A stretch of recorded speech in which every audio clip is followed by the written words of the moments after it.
Isa mapagpala na araw mga kadagat. Ngayong araw na kadagat ay pinagpala tayo dahil mayroon nagbigay sa atin ng isda, isang yamang dagat galing Zamboanga, Tawi-Tawi, Sulu. Binigyan niya ako ng isa dahil tinulungan ko po siya pagbaba at saka pagpacking niya. At kahit papaano ay makaulam tayo. Itong isda na ito mga kadagat ay tinatawag sa amin dito na aswang. Aswang kasi ang tawag sa amin dito, pero isa po itong uri ng lapu-lapu. Kaya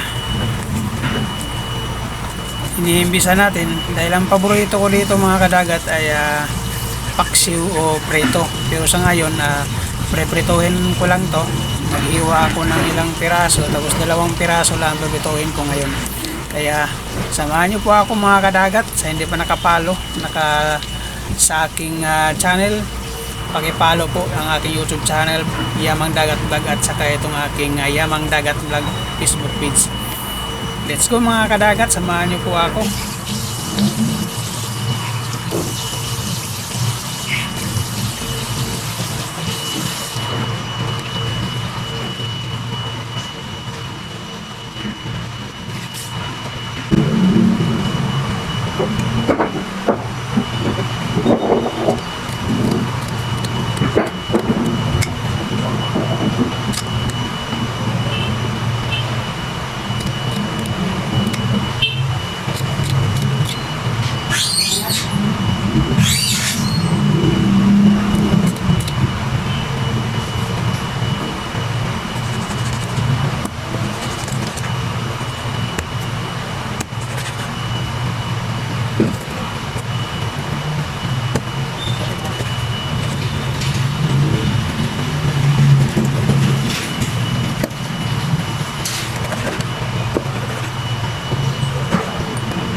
Yung mga lugar na mga kadagat kasi parang